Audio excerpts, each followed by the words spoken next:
Part 2 Vaccine Requirements in Relation to COVID.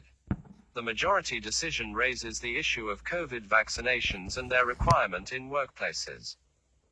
It forms part of the reasoning for refusing to grant permission to appeal and accordingly provides the opportunity in this decision to deal with this important issue. There can be absolutely no doubt that vaccines are a highly effective tool for protection against a variety of diseases. The focus of this decision, however, is not the pros and cons of vaccination. It is about the extent to which mandatory COVID vaccinations can be justified, as to do so impinges on other laws, liberties and rights that exist in Australia. Vaccinations should be voluntary. It has been widely accepted that for the overwhelming majority of Australians, vaccination should be voluntary. The commonly accepted definition of voluntary includes acting of one's own free will, optional or non-compulsory. This is the opposite of the definition of mandatory, which is something that is compulsory, obligatory or required. Something that is mandatory must be done. The stated position of the Australian government is that the vaccine is voluntary. On the 21st of July 2021, the Prime Minister in a media conference stated that people make their own decisions about their own health and their own bodies. That's why we don't have mandatory vaccination in relation to the general population. On the 13th of August 2021, the Australian Council of Trade Unions (ACTU) and the Business Council of Australia (BCA) issued a joint statement on mandatory COVID vaccinations in which it acknowledged the Australian government's COVID vaccination policy that the vaccine is voluntary, and confirmed the views of the BCA and ACTU that, for the overwhelming majority of Australians, your work or workplace should not fundamentally alter the voluntary nature of vaccination. Emphasis added. The Fair Work Ombudsman has publicly stated that employers will need to have a compelling reason before requiring vaccinations, and that the overwhelming majority of employers should assume that they can't require their employees to be vaccinated against coronavirus. Emphasis added. Safe Work Australia has publicly stated that most employers will not need to make vaccinations mandatory to meet their obligations. Emphasis added.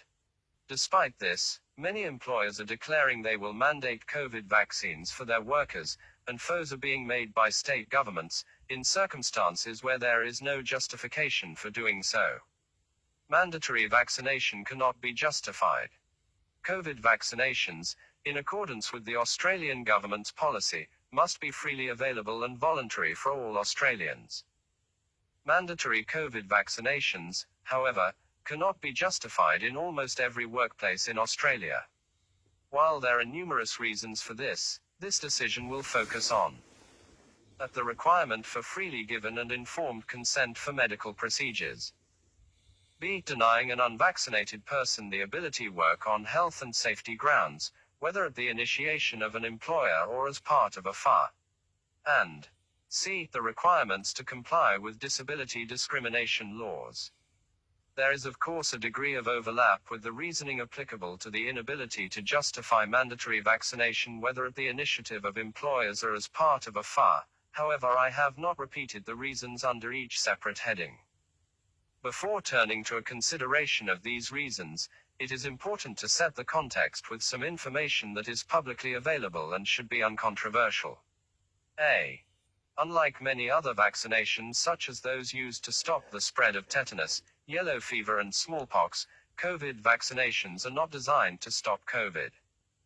They are designed to reduce the symptoms of the virus, however a fully vaccinated person can contract and transmit COVID. B. The science is clear in that COVID is less serious for those who are young and otherwise healthy compared to those who are elderly and/or who have comorbidities. In other words, the risk of COVID is far greater for those who are elderly or have comorbidities. Around 87% of those who have died with COVID in Australia are over 80 years old and had other pre-existing illnesses listed on the death certificates. C. The World Health Organization has stated that most people diagnosed with COVID will recover without the need for any medical treatment. D.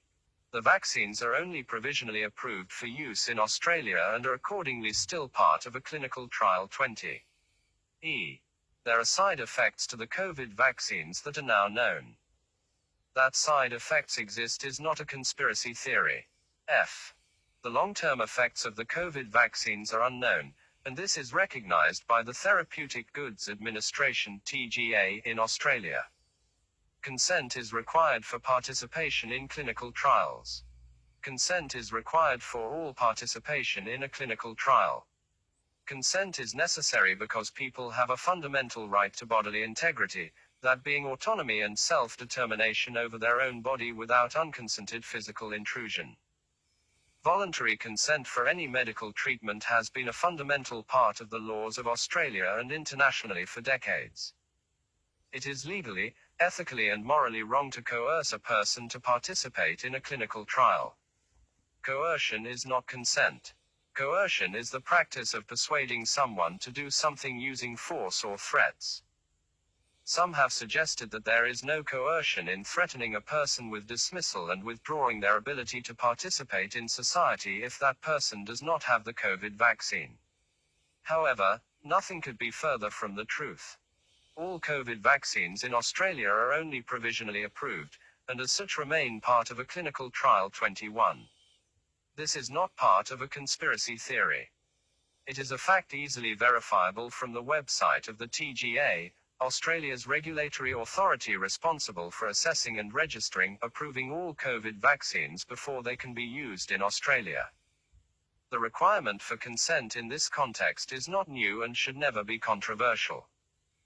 The Nuremberg Code, the code formulated in 1947 in response to Nazi doctors performing medical experiments on people during World War II, is one of the most important documents in the history of the ethics of medical research. The first principle of the code is that the voluntary consent of the human subject is absolutely essential. The code goes on to say that this means that the person involved should have legal capacity to give consent, should be so situated as to be able to exercise free power of choice, without the intervention of any element of force, fraud, deceit, duress, overreaching, or other ulterior form of constraint or coercion, and should have sufficient knowledge and comprehension of the elements of the subject matter involved as to enable him to make an understanding and enlightened decision. Informed and freely given consent is at the heart of the code and is rightly viewed as a protection of a person's human rights. The United Nations, including through the Universal Declaration of Human Rights, first proclaimed in 1948, has long recognized the right to bodily integrity. The Declaration of Helsinki, the declaration made in 1964 by the World Medical Association, is also a statement of ethical principles for medical research involving human subjects. Under the heading of informed consent, the declaration starts with the acknowledgement that participation by individuals capable of giving informed consent as subjects in medical research must be voluntary. Australia is a party to the 7 core international human rights treaties, including the International Covenant on Civil and Political Rights. The Australian Human Rights Commission Act 1986 100th gives effect to Australia's obligations under the International Covenant on Civil and Political Rights, which provides in Article 7 that no one shall be subjected without his free consent to medical or scientific experimentation. In 1984, the American Association for the International Commission of Jurists, AAICJ, held an international colloquium in Syracuse, Italy, which was co-sponsored by the International Commission of Jurists. The focus of the colloquium was the limitation and derogation provisions of the International Covenant on Civil and Political Rights, and the outcome is a document that is referred to as the Syracuse Principles 22. The introductory note to the Syracuse Principles commences in the following terms. It has long been observed by the American Association for the International Commission of Jurists, AAICJ, that one of the main instruments employed by governments to repress and deny the fundamental rights and freedoms of peoples has been the illegal and unwarranted declaration of martial law or a state of emergency. Very often these measures are taken under the pretext of the existence of a public emergency which threatens the life of a nation, or threats to national security. The abuse of applicable provisions allowing governments to limit or derogate from certain rights contained in the International Covenant on Civil and Political Rights has resulted in the need for a closer examination of the conditions and grounds for permissible limitations and derogations in order to achieve an effective implementation of the rule of law. The United Nations General Assembly has frequently emphasized the importance of a uniform interpretation of limitations on rights enunciated in the Covenant. Paragraph 58 of the Syracuse Principles under the heading of non-derogable rights provides, "No state party shall, even in time of emergency threatening the life of the nation, derogate from the Covenant's guarantees of the right to life, freedom from torture, cruel, inhuman or degrading treatment or punishment, and from medical or scientific experimentation without free consent, freedom from slavery or involuntary servitude, the right not to be imprisoned for contractual debt, the right not to be convicted or sentenced to a heavier penalty by virtue of retroactive criminal legislation, the right to recognition as a person before the law, and freedom of thought, conscience and religion. These rights are not derogable under any conditions even for the asserted purpose of preserving the life of the nation." Emphasis added. This is consistent with Article 4 of the International Covenant on Civil and Political Rights. Australia's National Statement on Ethical Conduct in Human Research 23 confirms that consent is a fundamental requirement for participation in any clinical trial, and that no person should be subject to coercion or pressure in deciding whether to participate in a clinical trial. Further, the Australian government's Consumer Guide to Clinical Trials 24 also confirms that participation in a clinical trial is voluntary, and states, "It is important that you never feel forced to take part in a trial. Freely given consent to any medical treatment, particularly in the context of a clinical trial, is not optional." Coercion is completely incompatible with consent, and denying a person the ability to work and participate in society if the person does not have a COVID vaccine will unquestionably breach this fundamental and internationally recognized human right. Can COVID vaccinations be mandated by employers on health and safety grounds? The shorter New South Waleser to this question, in almost every case, is no. The fundamental starting point here is the New South Waleser to the question, what is the risk? All risk controls are or should be designed to address an identified risk.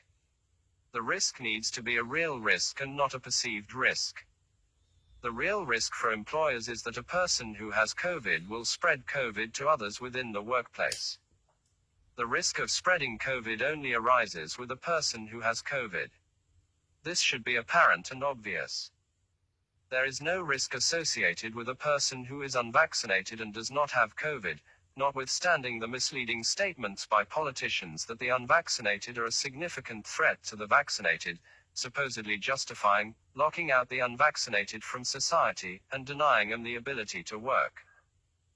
The primary duty of care for employers under health and safety law requires the employer to ensure health and safety so far as is reasonably practicable by eliminating risks to health and safety, and if this is not reasonably practicable, risks must be minimized so far as is reasonably practicable. There is nothing controversial in stating that vaccines do not eliminate the risk of COVID, given that those who are vaccinated can catch and transmit COVID. By way of one example, a report issued by the Centers for Disease Control and Prevention, CDC, in the United States on the 6th of August 2021-25 looked at an outbreak of COVID in Massachusetts during July 2021. Of the 469 COVID cases identified, 74% were fully vaccinated. Of this group, 79% were symptomatic. In total, 5 people required hospitalization, and of these, 4 were fully vaccinated. This is not an anomaly. The data from many countries and other parts of the United States provides a similar picture, although obtaining similar data from the United States will now be problematic given the decision by the CDC on the 1st of May 2021 to cease monitoring and recording breakthrough case information unless the person is hospitalized or dies. What is clear, however, is that the vaccine is not an effective control measure to deal with transmission of COVID by itself. In order for an employer to meet its duties under health and safety laws, it will need to minimize the risk of exposure to COVID in the workplace, which will require employers to apply all reasonably practicable COVID control measures. As noted earlier, Safe Work Australia, in relation to whether employers need to include mandatory vaccination as a control measure to comply with WHS duties, has advised that it is unlikely that a requirement for workers to be vaccinated will be reasonably practicable. The Safe Work Australia website also includes the following advice to employers. Employers have a duty under the Model Work Health and Safety (WHS) laws to eliminate, or if that is not reasonably practicable, minimize the risk of exposure to COVID-19 in the workplace. However, while this is a decision you will need to make taking into account your workplace, most employers will not need to make vaccination mandatory to comply with the Model WHS laws. A safe and effective vaccine is only one part of keeping the Australian community safe and healthy. To meet your duties under the Model WHS laws and minimize the risk of exposure to COVID-19 in your workplace, you must continue to apply all reasonably practicable COVID-19 control measures including physical distancing, good hygiene and regular cleaning and maintenance, and ensuring your workers do not attend work if they are unwell. 26. It is very clear that a range of control measures will need to be implemented by employers to meet their health and safety obligations. In addition to the measures noted above, controls based on a proper assessment of the risk in a particular workplace might include appropriate air ventilation and filters, personal protective equipment including masks, staggered meal breaks, increased use of outdoor areas, etc. The simple act of requiring people to stay at home if unwell and symptomatic will no doubt have a significant impact on the spread of all coronaviruses, whether a cold, flu or COVID. Critically, there is another alternative to vaccines to assist employers in meeting the WHS obligations, that being testing. Given there is no doubt that those who are fully vaccinated can catch and transmit the virus, testing, whether rapid antigen or otherwise, will provide employers with a level of comfort that a worker does not have COVID and therefore will not transmit COVID to others, that being the risk that is to be managed in the workplace. Testing is now widely used around the world as a risk control for the spread of COVID. There is absolutely no reason why it cannot be widely used in Australia. Testing is arguably a better control measure compared to vaccines in meeting health and safety obligations. Vaccines have not been broadly mandated on health and safety grounds in most countries. For example, despite what has been reported in Australia, most of the European Union (EU) and the Scandinavian countries have not actually mandated vaccinations for travel purposes. EU citizens can travel freely now if any one of three options are satisfied, that being a vaccine, a negative COVID test, or evidence of having recently recovered from COVID, in recognition of the natural immunity that comes with having recovered from having COVID. The EU have provided these options so that people who are not vaccinated will not be discriminated against when traveling across the EU. In other words, all those who are not vaccinated can get tested for COVID and travel freely. 27. In a scientific brief prepared by the World Health Organization, dated the 10th of May 2021 on COVID natural immunity, the World Health Organization found that within 4 weeks following infection, 90–99% of individuals infected with virus developed detectable neutralizing antibodies. Further, available scientific data suggests that in most people immune responses remain robust and protective against reinfection for at least 6 to 8 months after infection. The longest follow-up with strong scientific evidence is currently approximately 8 months. The science is clear that those who have recovered from COVID have at least the same level of protection from COVID as a person who has been vaccinated. There can be absolutely no legitimate basis, then, for mandating vaccination for this group of people. In short, there is no justifiable basis for employers to mandate COVID vaccinations to meet their health and safety obligations when other options are available to appropriately manage the risk. Finally, It should be clearly understood that employers who mandate vaccinations will be liable for any adverse reactions their workers may experience, given this is a foreseeable outcome for some people. Use of public health orders to mandate vaccinations. I will focus on the law as it applies in New South Wales, given that is the jurisdiction applicable to Ms. Kimber. The Public Health Act 2010, New South Wales, PH Act, provides broad powers with respect to protecting the health and safety of the public. Section 7 of the PH Act, used to make PHOs in New South Wales, is in the following terms. 1. This section applies if the minister considers on reasonable grounds that a situation has arisen that is, or is likely to be, a risk to public health. 2. In those circumstances, the minister A. may take such action, and B. may by order give such directions as the minister considers necessary to deal with the risk and its possible consequences. 3. Without limiting subsection 2, an order may declare any part of the state to be a public health risk area and, in that event, may contain such directions as the minister considers necessary. A. to reduce or remove any risk to public health in the area, and B.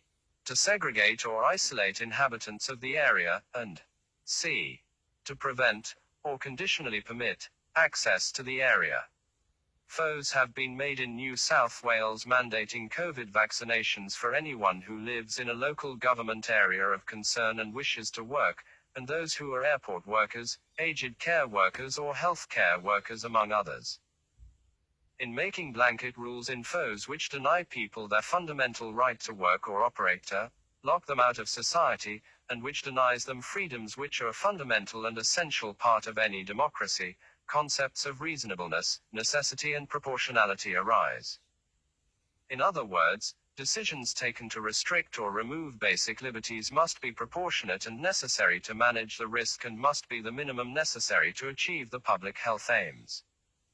The Australian Health Protection Principle Committee (AHPPC) is Australia's key decision-making body for health emergencies and public health emergency management. It has issued a number of public statements on minimizing the potential risk of COVID-28, the purpose of which is to provide advice on the appropriate management of COVID in certain industries or occupation groups. A statement on COVID vaccination requirements for aged care workers it issued on the 4th of June 2021-29 commences with the following. AHPPC does not recommend compulsory COVID-19 vaccines for aged care workers, emphasis added. Notwithstanding this advice, a FA has been made mandating COVID vaccinations for aged care workers. The AHPPC statement on minimizing the potential risk of COVID transmission in schools, made on the 26th of July 2021, does not recommend compulsory COVID vaccines for school staff either.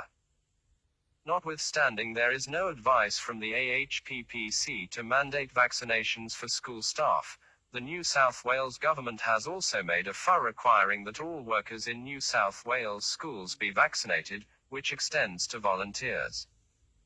Those without a COVID vaccine will not be able to perform any work at a school after the 8th of November 2021, unless a medical exemption applies. On the face of it, this will prevent a parent from attending their child's school to assist with reading, or prevent a volunteer from occasionally helping out with maintenance or gardening at a school. What risk does a person pose that needs to be controlled by vaccination who mows the lawns of a school on a weekend? Of course, there is no risk that requires a vaccination. The vaccine mandate for New South Wales schools is strongly opposed by many, with over 65,000 people recently signing a petition organised by teachers and school staff to record their opposition for such a mandate. There have now been many studies around the world that have looked at the rate of transmission of COVID in schools. One of the largest studies on COVID transmission in schools in the United States, undertaken by Duke Clinical Research Institute, looked at more than 90,000 students and teachers in North Carolina over a 9-week period. Given the rate of transmission in the community at that time, it was expected that there would be around 900 cases in the schools, However, when researchers conducted contact tracing to identify school-related transmissions, they identified only 32 cases. This is one of many publicly available studies that have found similar results, that being that transmission in schools is lower than community transmission in the community in which the school is located.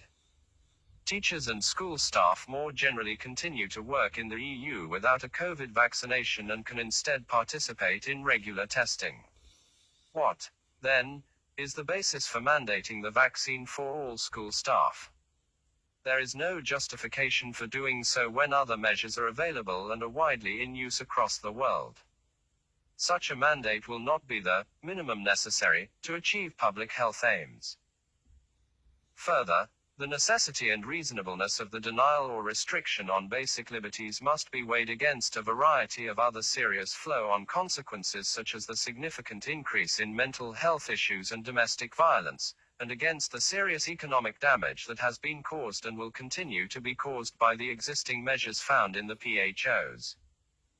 The Great Barrington Declaration, GB Declaration, 31, a statement by infectious disease epidemiologists and public health scientists, recommended an approach called focused protection. The GB Declaration includes the following. Current lockdown policies are producing devastating effects on short and long-term public health. The results, to name a few, include lower childhood vaccination rates, worsening cardiovascular disease outcomes, fewer cancer screenings and deteriorating mental health, leading to greater excess mortality in years to come, with the working class and younger members of society carrying the heaviest burden. Keeping students out of school is a grave injustice. We know that vulnerability to death from COVID-19 is more than 1,000-fold higher in the old and infirm than the young. Indeed, for children, COVID-19 is less dangerous than many other harms, including influenza. As immunity builds in the population, the risk of infection to all, including the vulnerable, falls.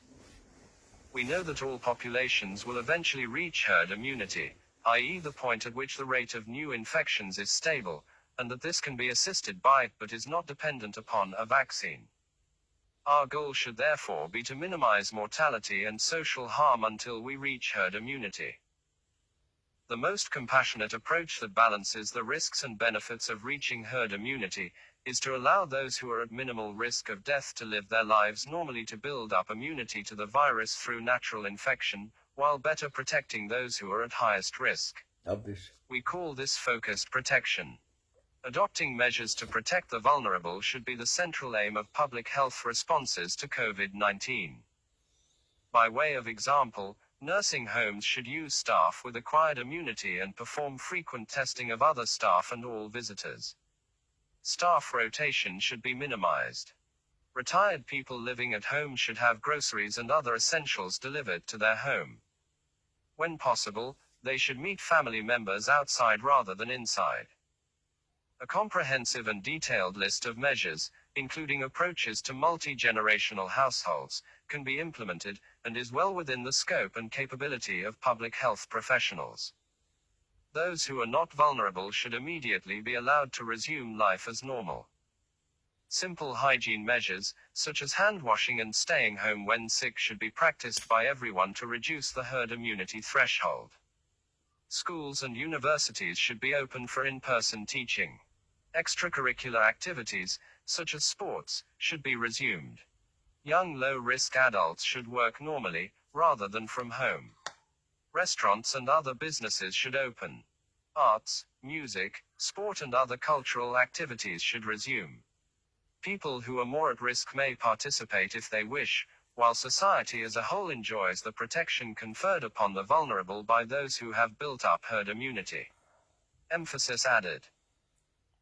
The authors and first signatories to the GB Declaration were Dr. Martin Kulldorff, Professor of Medicine at Harvard University, a biostatistician, and epidemiologist with expertise in detecting and monitoring infectious disease outbreaks and vaccine safety evaluations, Dr. Sunetra Gupta, Professor at Oxford University, an epidemiologist with expertise in immunology, vaccine development, and mathematical modeling of infectious diseases, and Dr. J. Bhattacharya, Professor at Stanford University Medical School, a physician, epidemiologist, health economist, and public health policy expert focusing on infectious diseases and vulnerable populations.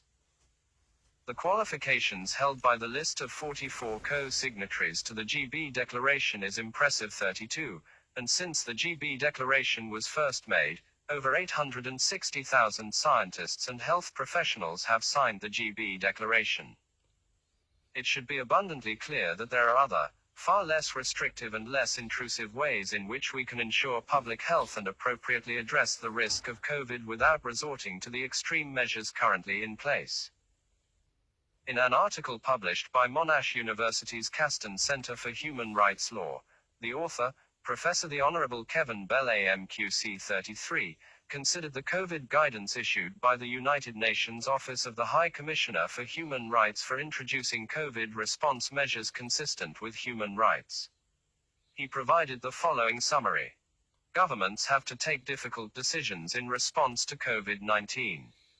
International law allows emergency measures in response to significant threats, but measures that restrict human rights should be proportionate to the evaluated risk, necessary and applied in a non-discriminatory way. This means having a specific focus and duration, and taking the least intrusive approach possible to protect public health. With regard to COVID-19, emergency powers must only be used for legitimate public health goals, not used as a basis to quash dissent, silence the work of human rights defenders or journalists, deny other human rights or take any other steps that are not strictly necessary to address the health situation.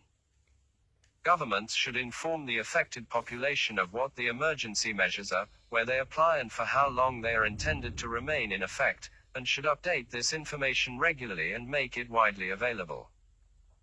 As soon as feasible, it will be important for governments to ensure a return to life as normal and not use emergency powers to indefinitely regulate day-to-day life, recognizing that the response must match the needs of different phases of the crisis. In an article recently published by two senior lecturers from the Faculty of Law at Monash University entitled, Wars, Pandemics and Emergencies: What Can History Tell Us About Executive Power and Surveillance in Times of Crisis? 34. The authors concluded that, in an emergency, we must be particularly vigilant to protect civil liberties and human rights against incursions that are more than the absolute minimum necessary to combat the crisis. The Australian Financial Review, in an article published on the 8th of September 2021 entitled, The 17,000 Flu-Linked Deaths No One Is Talking About, 35, notes that modeling by the Doherty Institute says about 600 people die each year of influenza and there are about 200,000 cases annually, but in 2019, influenza and pneumonia were the underlying cause of 4,124 deaths in Australia.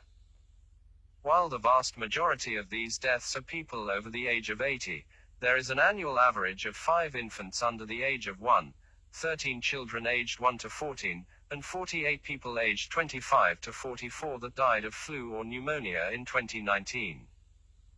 The article goes on to note that about 17,385 people died with flu and pneumonia in 2019, where flu and pneumonia was either the underlying cause or an associate cause of death, according to the Australian Bureau of Statistics. In Sweden, doctors in one county analysed all their COVID deaths and found that COVID was the chief underlying cause of death in only 15% of cases. In 70% of cases COVID was an associated cause of death, and in the remaining 15% of cases it was irrelevant. To put all of this further in perspective, Australia is ranked 118th in the world for COVID deaths. Broadly speaking, Australia has had around 56,000 cases of COVID with around 1,000 deaths. Of the deaths in Australia, only 1% were under the age of 50. In the same time period as the 1,000 COVID deaths, around 200,000 Australians have died for other reasons, including around 70,000 from cancer, 19,000 from heart disease, 17,000 from respiratory illnesses, not COVID, 13,000 from strokes and 4,500 from suicide. Each and every single day, around 8,000 children die around the world from starvation, which of course is completely preventable. As of 2019, there were 4,344 paedophiles in New South Wales on the Child Protection Register. There are no blanket rules which prevent these people from working or participating in society, nor do they have to declare that they are paedophiles before entering a business or a school. The initial predictions of a 60% infection rate from COVID with a 1% death rate thankfully did not materialize. It is now time to ask whether the cure is proportionate to the risk, and the New South Waleser should be a resounding no. When deciding now what is actually reasonable, necessary and proportionate in terms of any response to COVID, governments and employers should actively avoid the hysteria and fear-mongering that is now so prevalent in the public discourse, and which will cloud rational, fact-based decision-making. In summary, the powers to make foes cannot lawfully be used in a way that is punitive,